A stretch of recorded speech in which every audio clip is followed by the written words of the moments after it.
Well, our moms think we're funny. Hey, all you degenerate furries and smelly incels. So glad you could join us. We're in the middle of talking about our favorite movie soundtracks. Please join us, won't you? All right, so Wall Walker, what's yours? Crawler. Wall No, no, Wall Crawler. I I get it. Well, you got to crawl before you walk. Yeah, you do. You have to. Exactly. All right, this is purely because I love the movie so much, and this is my Blues Traveler one, Kingpin. But anyway, all right. like, and so I bought it because of that, and like I can't say that like every song's like classic, but like it's just one of those when I bought it and I started listening to all the songs, they're eclectic, they're all over the place. I mean, they're nobody like super big or anything. You got like Disco Inferno. And I wouldn't say that I would necessarily like that song on its own, but because of the scene, Yeah. it just works better. And like I've had a lot of songs like that where it's the movie that makes me like the song. exactly. Right? And then you got like This Perfect World, which is a weird type of song that's kind of like melancholy. That's not necessarily my thing, but just by listening to it repetitively. Superman by Goldfinger. I mean, that's not something I would say. Oh, Goldfinger. I mean, why would you? But it's like, for whatever reason, the movie itself, because I like it so much, it just tied everything together, and it's eclectic, and if you can listen straight through it, and time goes like that. See, I've never watched Kingpin. Oh, it's a great movie, man. And It's probably I'd say that I've got two of my top 10 movies of all time are bowling movies.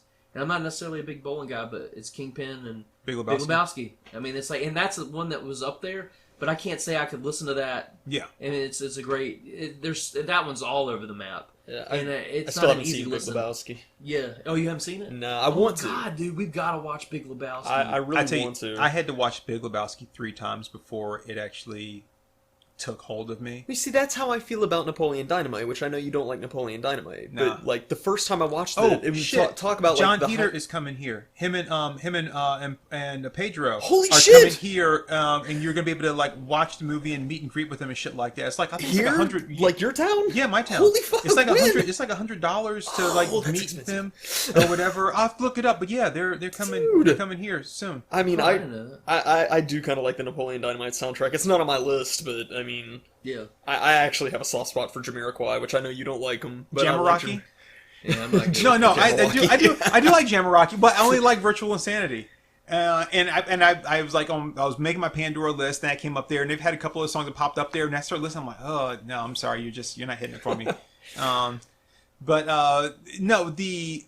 I think it's funny when the Kingpin is that you've got Woody Harrelson and you got Randy Quaid, right? Randy Quaid's playing the kind of nice guy that and then Woody Harrelson's playing the crazy guy, which is the complete opposite of them. What it would be. And like, Yes, because Randy Quaid's knucking butts. He is, and like that. There's a scene where like he's Amish, right? And like so he's out of his element, and like basically like he's at a strip club trying to work his way like because they abandon him in the movie. You've seen it, right? No. Okay. Basically like what it is well I guess I can't go through the whole movie and what it's about, but basically like there's this part where he's at the strip club and they play the song Miss Fabulous. It's like I wouldn't like that song. But it's like it's funny because he's negative. It would help if you guys had seen the movie, but like, yeah, well, we're gonna have to watch those, man. Yeah, we'll have to those make are a go of it. fantastic. I can't imagine you not liking it. I've wanted to see Big Lebowski for a long time. I think honestly the only reason I haven't done it yet is just because Fat Thor has kind of soured me on it. Oh yeah,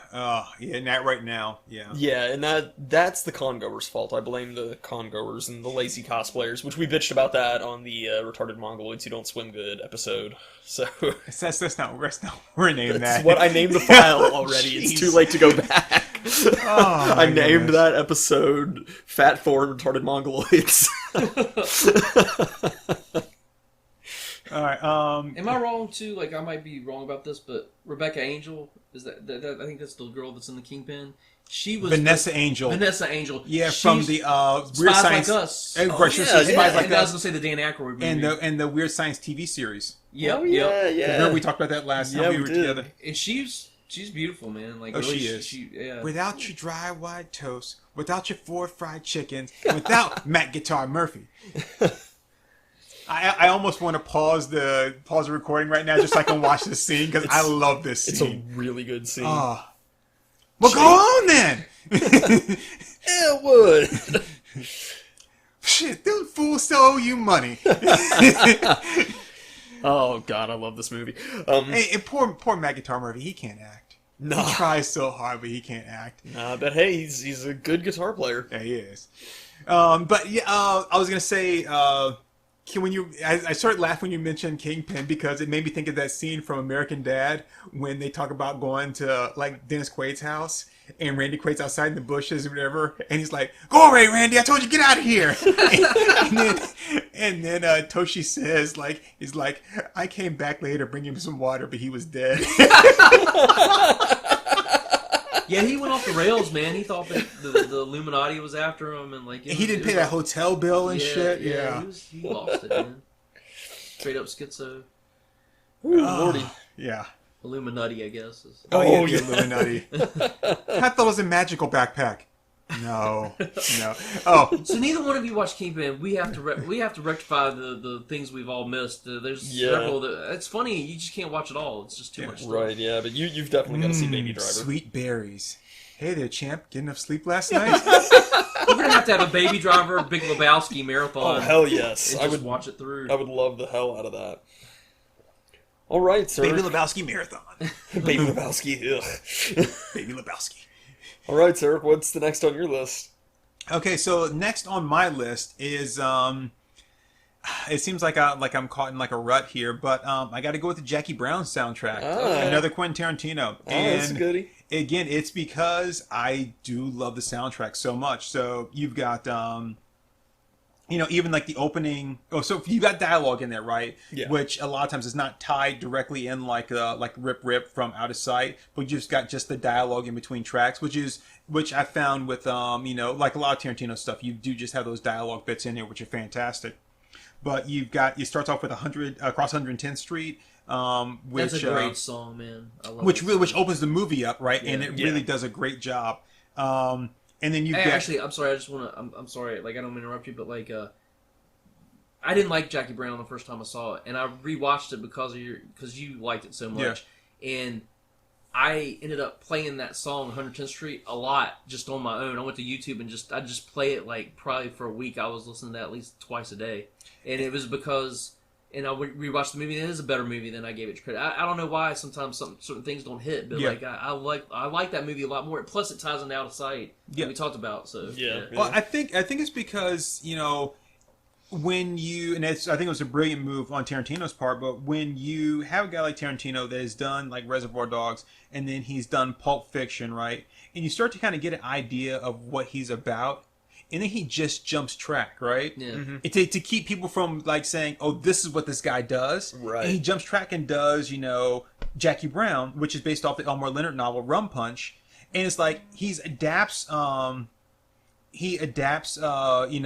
guy's book or whatever, and goes completely different than what you've seen with him before, which is a good way of saying like this is not all I'm about. Mm-hmm. And brings in everything. It's fantastic. I think it was a brilliant move in this part, but I think a lot of people were expecting the next Pulp Fiction. Went into Jackie Brown and was like, this is not what I was coming in here expecting. Right. This isn't what I signed up for. I think one of the biggest problem I have with that movie because they had Robert De Niro in there, right? Yeah. And I thought it was such a waste of his character that guy played. But then reviewing it, and I was like, that's kind of cool what they did with them. It was something different that they've never done before. Yeah. So that was my preconceived notions, and sometimes you got to get over your own thing. Yeah, because when you yeah. put Sam Jackson and Robert De Niro in a movie, you're expecting like these two to be like, oh yeah, this is gonna be great, this dynamic, but it's not like that. It's Yeah. just like I've got two really good actors playing two really good characters. Yeah. And it doesn't have to be this dynamic like clash of the two of them or whatever. And I think that also goes into like the brilliance of Tarantino to say, I'm going to bring you in here because I need this performance to shine, not necessarily because I need to have this big like moment between the two of you. And then when so two of my favorite scenes in that movie is when You positively have to kill every mother. Well, okay, so it's got a lot of great moments. Like the whole scene with does. Beaumont is just beautiful. I mean, from the because I use this with Acomi a lot when it's like I hate to be the kind of brother that do a brother favor and turn around and hit that brother up for another favor, but I got to be that kind of brother. It's like what I need a favor, brother. I mean of course I don't censor it like I did here because I don't have to. Because, but even that whole scene there when he picks him up and then takes him and they get in the car and the camera like pulls back and up and then just stays stationary for the whole scene, which is just beautiful. But I mean, so that part. But when my favorite was when De Niro killed the girl. oh, so I was gonna say That's what I was about to say. That I can't- I'm no violence against women, but I've never been so glad to see a girl get shot in my life. That was Horrible. scene. I hate it's- Bridget Fonda in that movie. and it's when he first shoots her, right? Yeah. I laughed. I mean, because out of nowhere, he's like, just don't say another fucking word. I just don't say another fucking word. She's like, all right, Lewis. He's bam. It's like, oh shit. It was like, oh shit. Nobody ever deserved to be killed more in cinema. She just she was was- so annoying. She was horrible, but and Sam Jackson's reaction to it was just, you didn't have to kill her. I mean, you could have just hit her, man. You didn't have to kill her. It's like, I guess. But then when he shoots, of course, spoilers, obviously, but when he shoots Lewis and everything, he's like, what happened to your ass, man? Used to be beautiful. I mean, that's that whole thing. And like, even like De Niro's like death scene in that when he gets shot and he just kind of jumps, he's like kind of gurgling. It's not even like I can't believe you shot me kind of thing. It's just like, hey, what's going on here? Yeah. And then it's just that, yeah. But so Great movie. so you got across 110th Street. You got Strawberry Letter 23 by Brothers Johnson. You've got like Did Not Blow Your Mind This Time by the Delphonics, which of course plays a huge role in the movie, right? Yeah. Natural High by Bloodstone. Oh, Tennessee Stud. Johnny Cash song Tennessee Stud. Oh, It's a yeah. beautiful song, and to have yeah. that in there, dude. That song is so like Tennessee Stud and like A Boy Named Sue, right? Those are yeah. fantastic, I do like A Boy Named Sue. But I love how in Tennessee Stud the way Johnny Cash sings that song, the way he just lays it out like this. Here's the story, And when he gets to this, like I went back there and it's like I killed her brother and I killed her pa. It's just so like matter of fact. It's like this is what I did, and then I got on my horse and rode away, and she got on her horse and rode with me, and we were that was it. It's just like well, I think he said he whooped her brother and he whooped her pa, but yeah, he killed him. Yeah, I mean yeah, we're talking about Johnny Cash here. Johnny Cash killed everybody.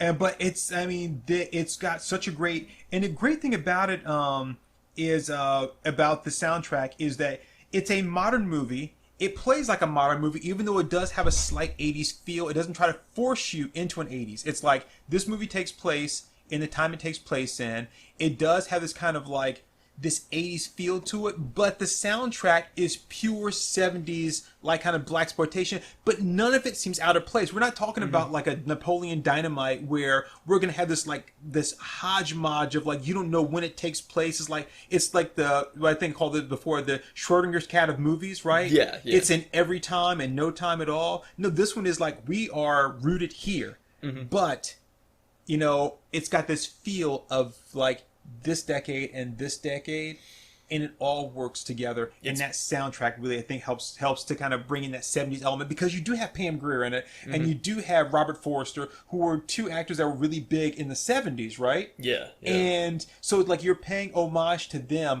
and their roots and where they come from, which is kind of what that whole central theme of the movie is, right? But then you're having it in a modern setting, but then you've got kind of like the 80s feel with it, with kind of like how the whole thing kind of like takes place. It's a beautiful movie. Yeah. Yeah. And the soundtrack really kind of is. helps with that. It totally off topic from what we're talking about, but I learned that Tarantino was actually a huge fan of Xena Warrior Princess. Huh. Really? Yeah. Lawless. Yeah. And he talked it up so much that it actually has me interested in checking it out and giving the show a chance. And you'll be disappointed. Yeah. Yeah, Probably it doesn't so. hold up that great, but I mean, it was a product of its time. Yeah, like I mean, yeah. that the whole syndication thing, she was on everything. It's like it's I if you want to see told good you, I'm not Lucy Xena, Lawless, I'm the Lucy Ash Lawless. versus the Evil Dead. Oh yeah, I still have to see that. I didn't realize she was in it though.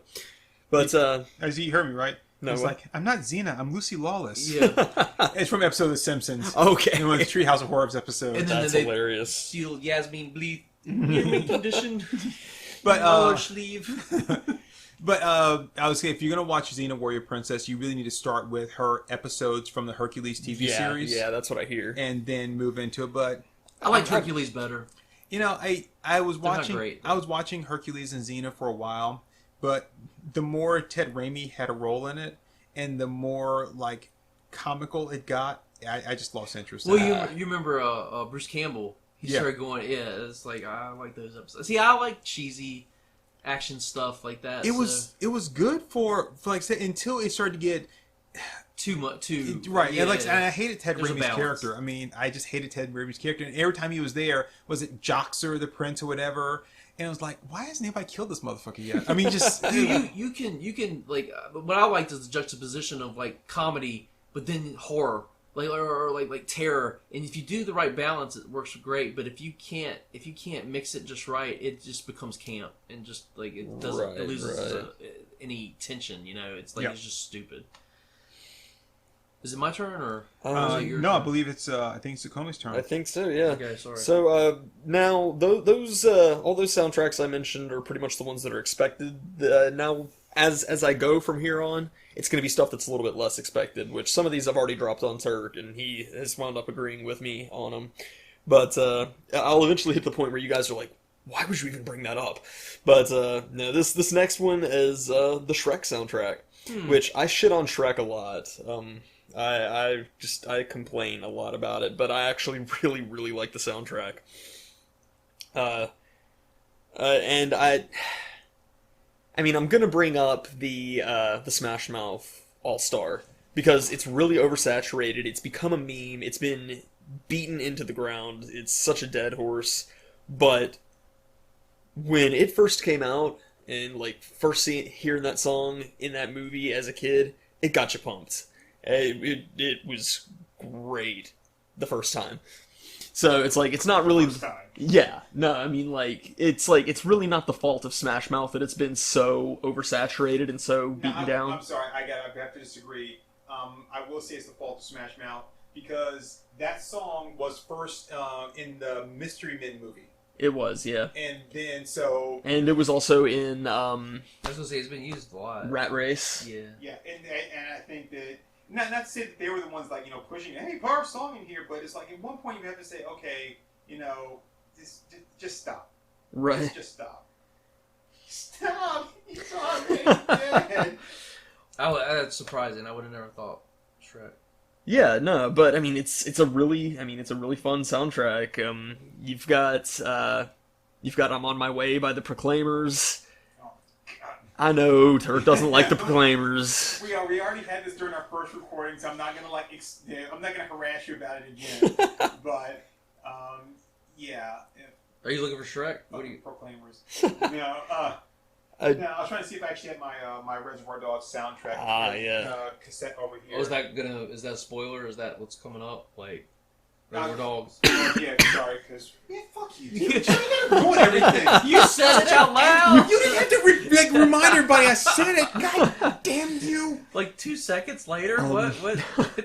No, I mean, like it's got the film has a different cover of Hallelujah than the soundtrack itself because they had some kind of right thing, but like the soundtrack itself has Rufus Wainwright's version of Hallelujah, and I'm trying to remember who did it in the movie. In the movie, it's John somebody, I think. Oh crap! It's the actual crap. I can't think of what it is now. Son of a gun. It's hold on. I'm gonna try to do some googling here. Because it's not Rufus Wainwright on the original. No, and John Cale, right? No, No. no. Man, it's gonna kill me. It's driving me crazy now. Cause I thought I knew this. Was it Jeff Buckley? No, he didn't. No, he didn't do that. Shit! Come on! All right, hold on. Let me look it up real quick for you. Sure. Cause I'll keep talking about the rest of the stuff. Of course, you got Eddie Murphy's cover of "I'm a Believer," which, I mean, he only did like the reprise, just a really brief version of it, but it was good. I believe, I believe, I believe, I believe, I believe. My Beloved Monster by the Eels, Bad Reputation, really good cover of that by Half Cocked. It's a really fun soundtrack. And it's not that it's like a better soundtrack than other films out there, I think. It's just that it's a lot of nostalgia for me. Leonard Cohen. Leonard Cohen, that's right. Like, that's my favorite version of it. I just never remember his name. But, no, I mean, just like, the music really helps carry the film a lot, and it was back when Shrek was still kind of an edgy thing of like, oh yeah, they're really kind of pushing the envelope instead of, let's make this a franchise. It was just like, no, we're just gonna make, like, a kind of a black humor film. I miss the fact that the other movies, even though they, like, I like the second one, the third one, not as much, but I like them, but yeah, they were missing a lot of the edge of the first one. Yeah, I mean, like, they have their moments, they all have their funny moments. Like, but, I mean, like, yeah, they don't have the same spirit as the original film, but, I mean, I just love that soundtrack. Now, I will say, for Shrek 2, and we talked about this last time we tried this recording, for Shrek 2, they've got that song Accidentally in Love. Yep. That I really, really dig. But... yeah, by the Accounting Pros. Yeah. It's been so long since I saw the Shrek movie, I couldn't remember if it was original scores or until you started talking about...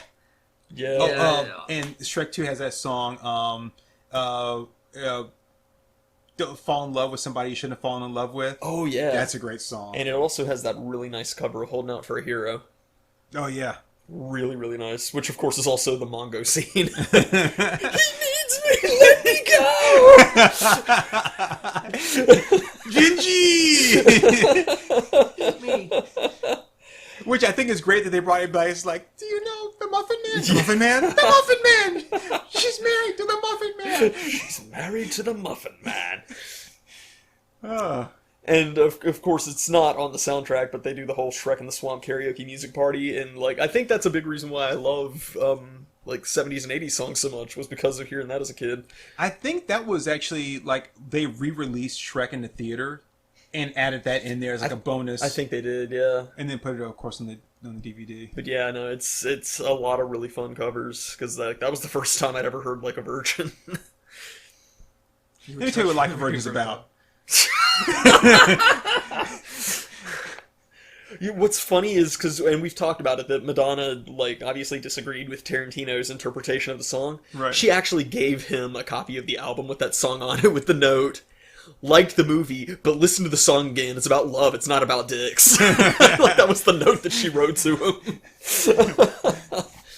Like, I'm sorry, but the song has the line, "Feels so nice and tight," so... Dick, dick, dick, dick, dick, dick, dick, dick, dick. How many dicks is that? It's a lot. It's a lot of dicks. But yeah, no, so that's mine. It's Shrek, for sure. No, man, those lights are off on purpose. All right, sir, your next one? It's not next on my list, but I'm just going ahead and do it since he's going to do Reservoir Dogs. Like, I'm just going to fucking take my turn now. Desperado, the Latin Pulp Fiction, basically. The Latin Pulp Fiction? Yeah, like, because, like, it's basically, like, that's what it is. Like, that music is just Latino version of... The Robert Rodriguez? Yeah. Like, yeah. But Robert Rodriguez did a lot of songs for that. No, that's what I'm saying. It's like it's basically like Los Lobos. It's basically Los Lobos. Is it and Los Tito Lobos? the Tarantula, Dire Straits. Los Lonely Boys on there too. Yeah, there's a lot of Salma Hayek does something. Because there's that scene with her and him in the bedroom when she's singing the song. Yeah. No, it's actually an underrated movie. It's a great movie, and it's an underrated soundtrack like that. The movie would not be the same without the music. That's why I picked it. It's like Steve Buscemi. Yeah, it's awesome, man. Like love Steve Buscemi. Have you ever seen Acomi? Dot the T's, cross the I's, vice versa. You know, yeah. Ever seen what? Have you ever seen the Desperado? I'm trying to remember. Antonio Banderas, Selma Hayek. Oh, Selma Hayek. It's Selma Hayek in Desperado. It's the one where he's carrying the guitar case and like goes click and the big Gatling gun comes out, right? No, it's he does it, but it just shoots from the front. Yeah, that's right. Yes, that's not actually him. That's was it Campo or Chino? I don't know. It was one of the assassins, and of course that was like the first. Bad guys. That was the first. No, they're the good guys. Oh, okay. Because Steve Buscemi says he's like he's like, why don't you go out with your friends Campo and Chino? They're crazy anyway, right? Yeah, and then in yeah. the end, he's like, he wants to get the band back together, and they show up because the one guy's got the rocket launcher in his. Getting the and band back everything. together, Elwood. We're getting the band back together. But yeah, and it's got the Sex Machine cop gun, Yeah. right? Yeah, okay, yeah, I've seen it. It's just been a long ass time since I've seen it, but yeah, I do love it. Him, he didn't check out, but you checked out just fine. I knew I would because me and Bucho go up on him too. It's like- Antonio Banderas actually, like, in the beginning part, like, he does that song Los Lobos, and like it's just like I said, it's the Latin Pulp Fiction basically. Like, they're friends. Yeah. It's like, and I think that's why it kind of ended up like that, maybe because it's a lot different than the El Mariachi. It's like it's which is good the start of it, and like I just like this one a little bit better. It was a little bit more, I don't know. No, I El like it. Mariachi is a little bit slower, but it goes to lower budget and stuff. Yeah. So just to be fair, he had more of a budget, and like I just think it works pretty much the same way with a different movie as Pulp Fiction. That's why I kind of call it like the Latin. Once Upon a Pulp Time in Mexico is really good too. Yeah. And back when Johnny Depp was still acting. Yeah, but see, I'm not a big Johnny Depp guy. Like, Yeah, but like I said, he's good in that. I mean, he does. Yeah. It's like he's like, I'm gonna eat this meal, and when I'm done, that whole thing is great. But yeah, but I love Desperado. I think it's a great movie. Danny Trejo is beautiful in it. It's got some really nice cinematography in it. Steve Buscemi is great. Salma Hayek's beautiful. Like, Yes. And I think it's one of those, you can watch a lot of action movies and you get things. And like the whole bar shootout scene with him, especially when he's like, he's going backwards with the Yeah.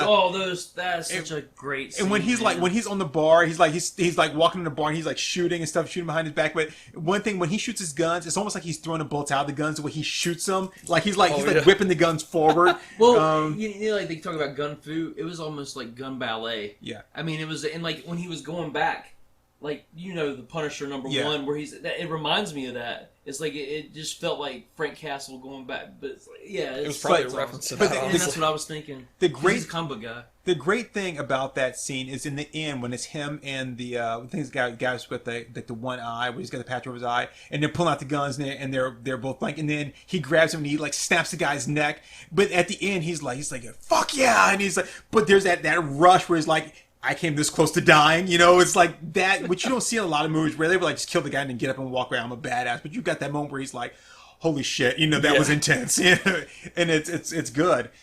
And then the whole thing with him and like Salma Hayek after the bookstore burns down again, spoilers obviously, and it's like they don't have this beautiful relationship either. It's like they had this moment, and then she's like everything I had is now gone. And she's like, come along. And she's like, fuck you. and then it's got the whole running gag in there with, have I thanked you yet? And he's like, no, you haven't. I will. One song I really like on there is like the Six Blade Knife, the Dire Straits. Like, I'm not a big Dire Straits fan, but like that song just works really well with and you wouldn't think that it would with that type of movie for what we're saying, because you don't really associate them with like Latino music, but it's just going to show you everything can cross over. If it's the right mood, it's there. I mean, like, music's universal, and like it's awesome. My guitar case full of guns. But like, that was that's pretty much all I got to say about that one. So. Oh, no, good choice. I'd forgotten about it, but I do love that movie. I do too. I can't say I've listened to the soundtrack, but there were songs in there I know that I really did like. Seeing there again, like, I don't know if it was so obvious to me, but that's one of those that I did buy, and I listened to it a lot. Like, so you just appreciate it more when you just, and then it makes the scenes pop more. Like, So I guess it's my turn, eh? Yes, sir. All right. So Web Crawler 1. What should I talk about this time? That's on my list. Do you have any clue, any idea what I should? What do you think I might like? Mr. Pink. Mr. Pink. Another Steve Buscemi movie. Maybe. Oh, Is I that know. Steve Buscemi movie? Is this Steve Buscemi movie? Maybe. It's like And it's like, it's like, why do I have to be Mr. Pink? It's like, at least you're not Mr. Brown. Mr. Brown's too close to Mr. Shit. It's like, no trading names. it's like, why be Mr. Purple? It's like, you're not Mr. Purple. Mr. Purple's someone on another job. You're Mr. Pink. All right, Joe, forget about it. I'll forget about it when I want to forget about it. Was it Tierney? Was that his name? Yeah. He died right after that, right? Was that his last no, because he didn't? he's Okay. actually, he is, you don't see him, you only see him in the director's cut, but he plays Harry Stamper's dad, Harry Stamper Senior, no, is it Harry Stamper Senior? But he plays Harry Stamper's dad in Armageddon. Oh, okay. Oh, yeah. Okay. Yeah, okay. if you watch the extended cut of Armageddon, there's two parts in there that, there's a bunch of longer scenes, but there's two parts in there that are cut out. One is where Oscar, what's his name?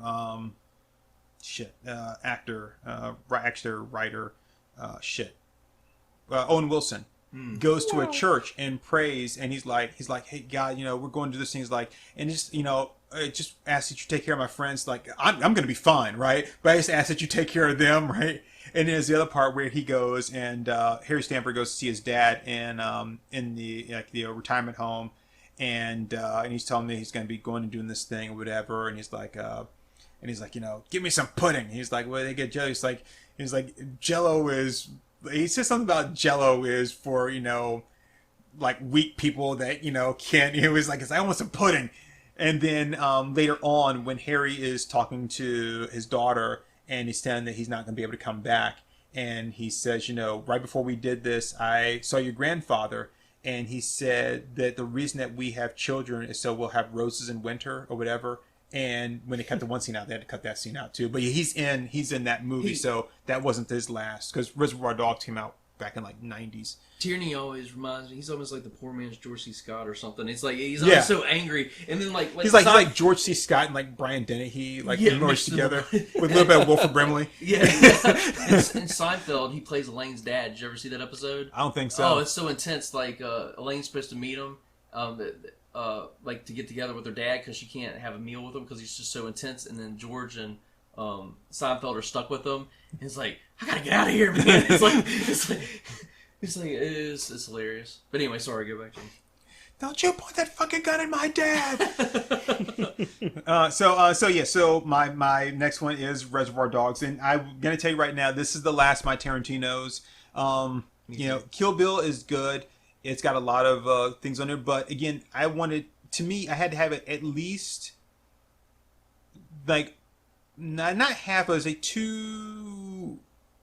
close to half of the songs on there were songs I really liked to be able to say that I can say I enjoy the soundtrack. And while Kill Bill has a lot of good songs on it, like there's 17 like tracks on the song, but a lot of them are just some of the sound effects or like different like snippets that from like the RZA and things like that. It's not a lot of like full songs, so I didn't count those. And then like Inglourious Bastards, which does have the David Bowie song from the movie Cat People, putting out the fire, gasoline. But then it wasn't really like a lot of songs that I would say anyway. So this is really my last Tarantino one, but Reservoir Dogs is so great. I'm gonna start off with the fact that one of the songs on there, "Hooked on a Feeling," Blue Suede, it's like, because that's where I actually first heard about the song. People started loving that song after Guardians of the Galaxy, and I'm like, yeah, but I've been loving this song since Reservoir Dogs soundtrack. It was what made me love that song was actually Shrek 2. Really? Yeah, because Hook does it. Oh, I'm hooked on a feeling. Little Green Bag is really good, which is just funny as a song about me trying to find my bag of marijuana, which is just funny. Don't they have Steeler's Wheel on that soundtrack? It does have. Oh yeah, the torture scene. Yeah. Shit. And that's the I was gonna say, like, you associate that song so much with that scene, and it's that's the scene everybody talks about the most. Yeah. That and the standoff. The standoff is so good. Every it's time I hear "Stuck in the Middle," I cut somebody's ear off. So. And so you don't see it. You think you see it. Everybody thinks they see it, but you don't see it. Right. The camera pans up to that the loading ramp, and there's over the doorway is that sign that says "Watch Your Head," right? And he cuts off the guy's ear. But yeah, it's like then you see him like talking to the ear later, and he's like hello and all that kind of stuff. But yeah, for me, from the soundtrack, it's always the lead in by Stephen Wright, who does it because Stephen Wright's like he's the disc jockey on K Billy Super Sounds of the '70s, right? Which is what they listen to throughout the whole thing, and he's on the soundtrack with all these little things. But it's that whole lead in. It's like Joe Egan and Jerry Rafferty were a duo known as Steelers Wheels, and they record this Dylan-esque bubblegum pop classic, and then there's like that whole thing. It's but yeah, Steelers Wheels is a freaking great song. Have you seen the music video to the Steelers Wheel song? I haven't. It's fucked. I don't like it. It's just like, it's just like the band singing, but they're at like this banquet of circus performers, so it's just a bunch of people in clown makeup just like sloppily eating spaghetti. I really hate it. I don't like that the version of Magic Carpet Ride on the soundtrack is by a group Bedlam, and I don't remember and not that. by, was it Steppenwolf? And it doesn't sound right. It hardly ever sounds right. And you don't want to just do an exact copy. And I don't know if you're allowed to do an exact copy, when you do these things, but it just doesn't sound right on the soundtrack. But yeah, the music in there is really good. Now, I'm actually looking at the track list right now. You really don't have a lot of music on here. You have a lot of dialogue on here. So the songs you actually have are Little Green Bag. Then you've got Blue Suede or Blue Swede, however you want to, depending on if you're like, Star Lord or not. I Gotcha, which is great. I Gotcha. You got your Magic Carpet Ride, A Fool for Love by Sandy Rogers, and then Steelers Will. So out of 11 songs on there, you got like 5 songs on there. But but I think as a soundtrack, it all works together because you've got the Stephen Wright dialogue in between each track. So it's like almost like you're listening to a radio station. Yeah. And so cool. you're right. So that whole thing is all encompassing. I forgot about that. About that whole aspect of it. But yeah, so and I think another thing about this is you're talking about a movie like Reservoir Dogs, which is this kind of old-fashioned heist movie, right? Yeah. With a 70s soundtrack, and these guys all listen to K Billy Super Sounds of the 70s. They dress in the black suits with the white shirt and black tie. The Boys of Time Bomb, and it's nice little kind of like time capsule. I don't want to talk about. I didn't want to interrupt you, but like, I know we're not supposed to talk about the movies, but one thing that's great about Tarantino, he created a world. Mm-hmm. Like things overlap into other things. Yeah. Like he Big Kahuna Burger, the Apple cigarette. It's like it's amazing what he's done. Oh yeah. And and Robert Rodriguez, of course, because they work so well, work a lot together and things like that. He also has that with the Kahuna Boys. Yeah. And if you watched Grindhouse in the theater, like in between the two movies, they actually had a advertisement for like a local restaurant. It comes up like a local restaurant advertisement for, I think it's the Kahuna Boys or whatever, like Mexican restaurant. And then they reference them in there. And I think they're actually, the Kahuna Boys are the guys from Kill Bill. It's Bill's dad's, is like, he runs the Kahuna Boys, which are like the sons of like the prostitutes or whatever in his brothel and everything. Which, so it's good. Reservoir Dogs, like, is great, and I've talked about True Romance. I love True Romance too. True Romance is beautiful, so good. And so Hans Zimmer has got that song in there with the this like the xylophone, whatever it is, or timpani, whatever. It may be my favorite movie that he ever wrote, but then Pulp Fiction may be my favorite movie he ever did, like completely. Yeah, but like, I don't know. It's like I had a point, but I lost it because you interrupted me. But it's like I was going somewhere with that, but I've lost it. Now? Sorry. No, you're good. It's just so many things. Like, oh, that's what I was gonna say. Do you think anything like Pulp Fiction can ever happen again? Think how much things changed. I mean, like he kind of changed movies, like that little indie film, that indie gem. And it's like really nothing's happened since. Even he hasn't been able to do it again, to replicate it. It's like well, I think that's one of the things where you don't replicate it. It's like it's a product of that. So with Tarantino, you've got, here's this guy that has a love of these movies, right? Yeah. And in these old blaxploitation movies, from that he watched when he was like a video store clerk or whatever, right? And that's where you get the love for these old actors and things. It's like, these guys are great, and you've forgotten about them, or if you've even heard of them. And I still know them. I still know the work they can do, like Robert Forster, right? Yeah. And Pam Grier. These people are fantastic. They're great talents, and they need to be still enjoyed and seen as the great talents they are. and And no character was wasted. None Right. of them. but he's a guy that, you know, like when he hits his stride, you know, in like the late 80s, early 90s, right? He's pulling back from things from, like, you know, I'd say from the 60s through like the early 80s, okay?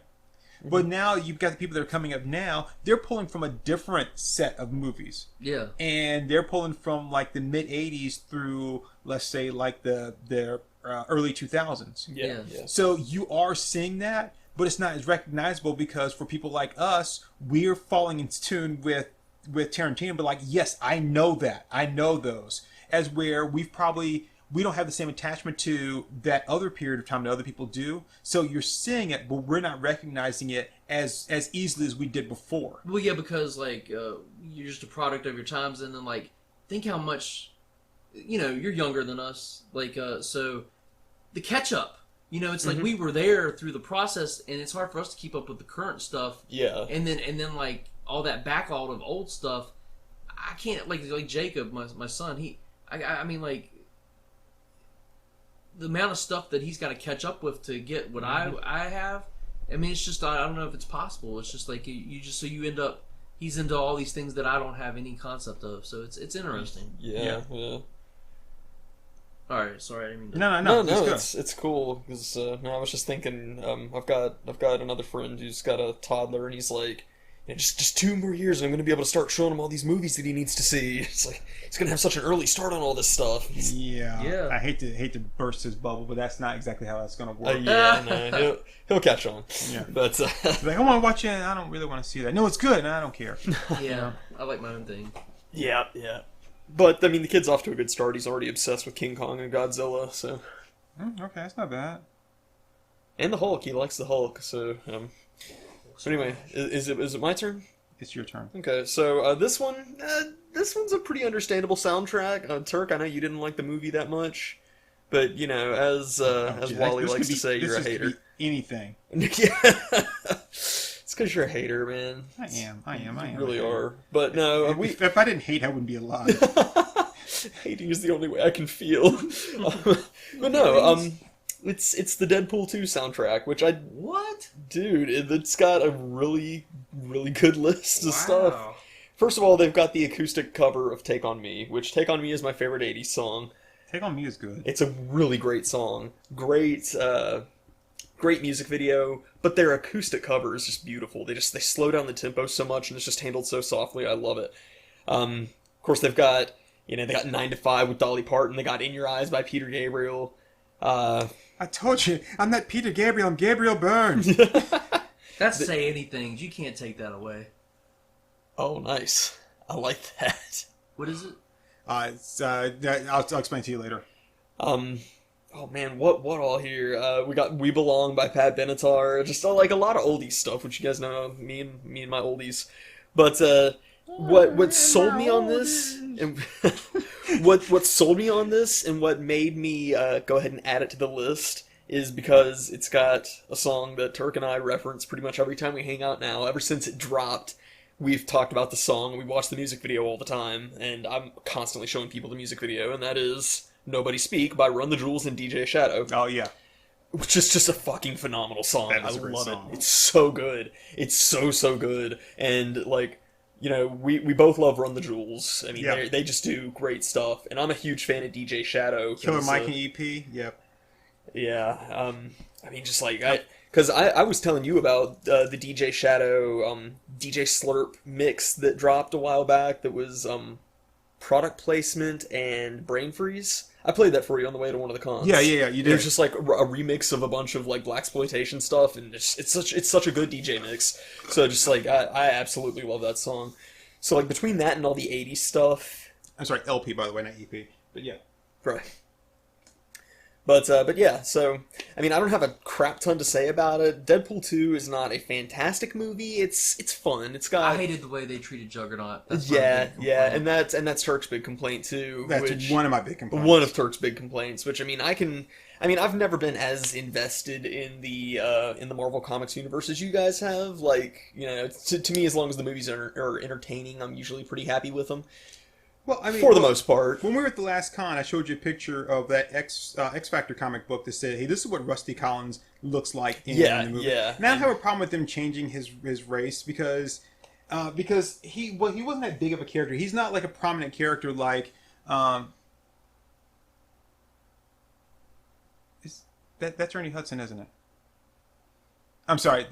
Yeah, it is. Okay, because I was like, Car Shield. okay, sorry. All right, but I was just thinking about Worf going, no. But no, I mean, certain characters you just don't like gender or race swap, whatever. I'm still a little upset about them changing Captain Marvel in Captain Marvel, like Captain Marvel. Right. Like right. it was like making him a woman. I'm like, was that really necessary to make him a woman?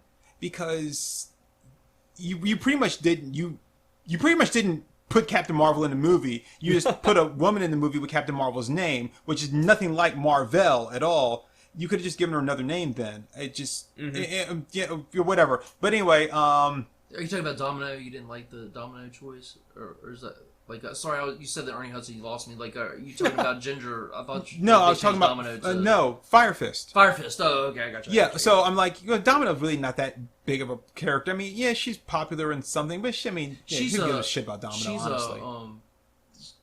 I thought she was beautiful. The girl that they picked. Zazie Beetz is fine. Yeah, no, I'm saying I don't great. really care about Domino. She's not that prominent of a character. Like if all of a sudden you wanted to make the Hulk black, right? But like no, it's like I would love to see that. like if you wanted to make, I don't know, freaking like a Colossus and Aborigine, but like no, that doesn't work. They made him Asian. They plays- made the Hulk Asian. plays his Amadeus demeanor. Cho. Oh, don't even get me started with that. I would love to see the Hulk black. Just like he starts to turn, he's like, oh shit, here we go again. I'm Black Hulk, y'all. You can't get rid of Samuel Jackson, his voice. It has to be Samuel Jackson. Oh yeah. But no, I'm just saying. So it wasn't even a matter that they made Rusty Collins, like this Hispanic kid or whatever. What killed me was that the kid was not likable at all. I hated No. him. Like, Yeah, why I would you did. even care about him? I wanted Cable to win so much. I'm like, fucking kill him, will you Yeah. please? Yeah. And that's what really made the movie so bad for me was that it was more of what I was expecting from the first one, which is just a bunch of dick and fart jokes, right? And if that's what I'm gonna do, I'm gonna read Big. Was it Big Baby? The book that the guys who used to do Blunt Man and Chronic, right? And the one guy James went Allen off. Bob? No, they were just in it. The guys actually used to draw Who like actually? Blunt Man and Chronic. Holden and Banky. Banky, right? Yeah. Oh, Banky. So Love remember those when dick when, jokes. when love them, right? So remember when Banky started doing his own book? Was it Big Baby, whatever it was, right? And it was just Yeah, I thought it was Baby Man. no, it's something. It's shit. It's been a while since I've seen the movie. But I mean, the way he draws a fart is amazing. But no, I'm just saying, like, that's what I expected from the first Deadpool movie, and it was more than that, which I was happy with. The Yeah. second one, though, was that. And then you had this kid in there, and I'm like, I know you're supposed to be trying to save him. I'm like, but why? Because he's completely unlikable. He's just a little fucker. But I'm like, so I'm like, many- Cable, will you kill him? And I'm like, and by the way, kill yourself too, because you're not Cable. You're not. Just, God, well, you're yeah, not. I have every day that goes by, I have more problems with Josh Brolin. But although I thought it was funny that Deadpool called him Thanos, that was pretty well done. But no, I mean, just it's so hard for me to see child actors that I actually like. And I mean, the only movie I've seen in probably the past 5 years with child actors that I actually like was the It remake. I really You can watch liked. Stranger Things too. Oh yeah, I still do need to see that. Isn't one of the kids from in it? Yeah, Finn Yeah, Wolfhard. He is. Yeah. Yeah. Finn Wolfhard is the shit. I love that kid. That's why He's Stranger Things awesome. is good. Is because all those actors are about as good. Pause. Fuck right off. What me and Finn have, you'll never have, okay? Pause, Acomi. Then you gotta say no homo after that. So we're killing web crawl over here. I don't know these things. I wasn't around. I've left out so much. It's from an awesome Boondocks episode that you got to see. It's yeah. great. Did I tell you that I completely derailed a coworker with a reference to that Boondocks episode? No. Oh yeah, you did. Yeah, he was taking his fiance to go see Medea live. He was like, "Yeah, I'm really not into it," and he's also he was also kind of an outspoken Christian, but he was like, "Yeah, I'm not really into it, but I'm taking my fiance to see it." And I was like, "Oh yeah, you mean the Crossdressers for Christ?" He was like, "What?" I was like, "You haven't seen that?" He was like, "Haven't seen what? What? cross-dressers for Christ? I was like, yeah, that's Tyler Perry. That's exactly what he does. He was like, oh, God. It's okay to cross-dress for Christ. I never thought about that. That's what he's doing. That's exactly what he's doing. I never thought about that. I don't think I can take her to see it now. Oh. The seat of evil. But yeah, so sorry, I completely derailed your Deadpool thing. No, But yeah, no, that's why I didn't like the movie, and I didn't really pay attention to the soundtrack too much well, because I couldn't get myself into the movie. See, and like I didn't pay much attention to the soundtrack the first time I listened through it, but like looking back over it again, it was like, actually, yeah, I liked all that stuff. That was all really good. Beating Juggernaut by plugging in an extension cord into his butt. That's very. God, I can never accept that movie. I will never own that movie. I'm sorry, but I won't be associated with that film. That's just for my respect out of Juggernaut. That's basically what it is. Why is it when you have a character like that that's big and strong, do they have to be stupid? Yeah. Now, Juggernaut's not like, a scholar by any means, right? But he's not dumb. But he's not dumb, right? He's not. Oh, so Blues Brothers is still on as we're going through this, right? And it's at the end when they're going to play the big concert. And I just wanted to, because this came up the other day when I was listening to Disgraceland episode on the Rolling Stones, and I wanted to tell you about it. And of course, now this has just reminded me. So when they go here and they're like, hey, is there a way we can get out of here? Where the guy's like, yeah, I used to be the roadie for, and I think does he say the Rolling Stones or whatever back in the 70s, something like that? Maybe. Okay. And he's like, yeah, there's a series of underground tunnels in here. In the Disgraceland episode of the Rolling Stones, they were talking about how they were like so drugged out and stuff like that during the shows that they had a series of when they would accept their stage, they had like a series of these like underground tunnels. They could go like disappear off stage without really being noticed and go there and like do a couple lines of coke or whatever it was, or like get high and then come back on stage right without anybody knowing they were gone. And then that made me think of this thing right here, and I was like, holy shit. That's and then awesome. they referenced this back then, so somebody had to know. That's fantastic. That is beautiful.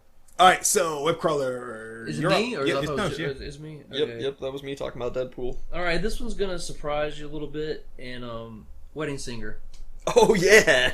like the Surprise, motherfucker! it's not like I mean, it's not the best movie in the world, but like It's got a killer 80s soundtrack. It does. The soundtrack to it's amazing. I mean, Isn't that the one with the old lady going? I said a hip, Yeah. a hippie. Yep. It's got Presence of the United States of America. That's one of my favorite bands back in the day, and like Peaches. Yep. Dude. Yep. I don't like Lump, but I do like Peaches. Yeah, like that first CD that they did is freaking awesome, and like I do like their cover of Video Killed the Radio Star. Yeah.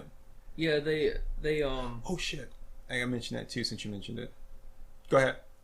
no, that's fine. Like it's got a lot of stuff. It's got Culture Club on there. Not a big fan of that necessarily, but it worked in the movie. I like Oh, 'cause- because that scene where like Arquette, it's his brother, right? The one that like had the sex change and stuff. Right. And every time he starts singing, You he know- starts crying. You think about these Oh, scenes. you know who ties that is, to- right? Huh? You know who that is?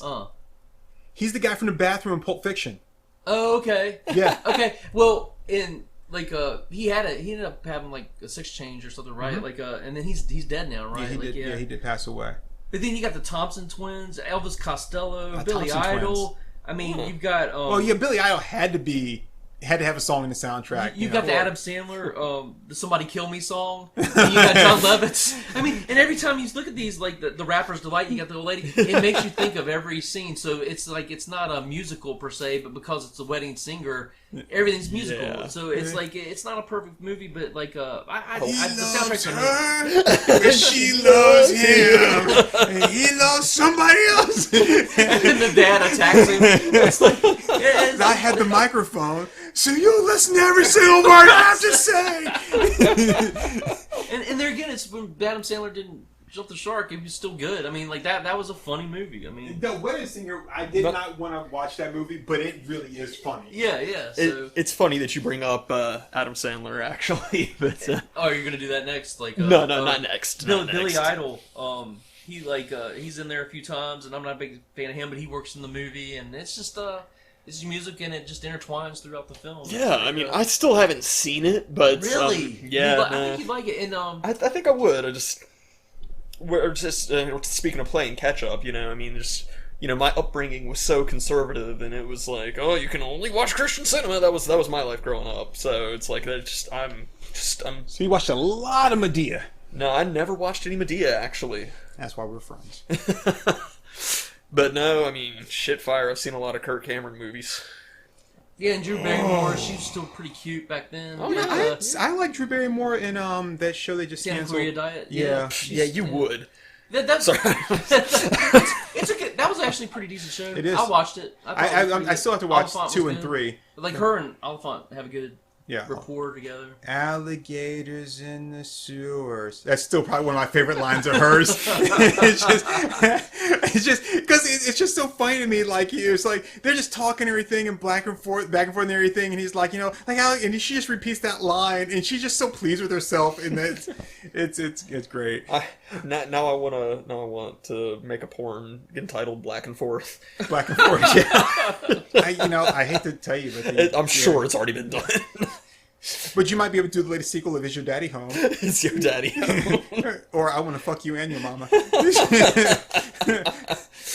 Wait, see, if I was gonna make sequels of that, then it would kind of be like the Dad Goes Fishing series of just like a different family member dude, each one. There I want to fuck you and your sister. There is no way that you could do better. You could. No, sorry. Dad Goes Fishing. They already had their set director, right? And and you would come in there. It wouldn't be the same. It just wouldn't be the same. Of course, yeah. But basically, I mean, Let's that's rub it. tummy sticks. The Wedding Singer, like, it's eclectic as well. I like that. So it's like, Do they have a Van Halen song on there though? No, I Really? don't think so. Ah. It's got the it does have police on there. What? I just that one scene when she comes back to him and everything, and she's like, "Robbie, I made a mistake," and the little boy comes out there, and he's like, "You're a bitch." Yeah. A little, and then it's like that had been information that would be good for her. Yesterday.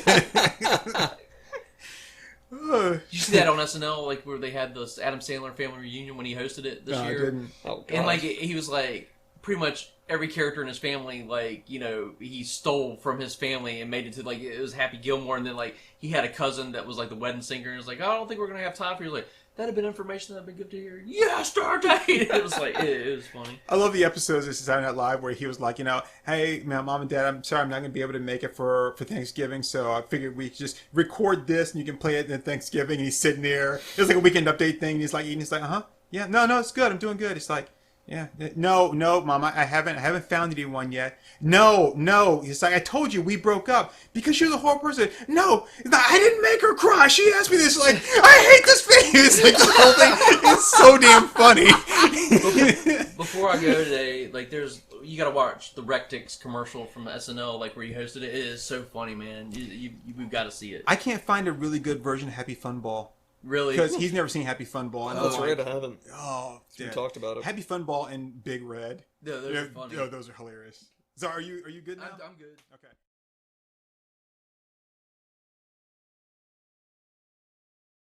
Well, that was pretty okay, I guess.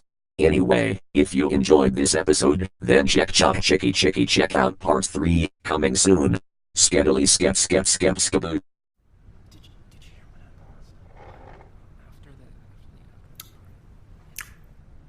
All right there, folks. That was Our Moms Think We're Funny. Let's give them a hand.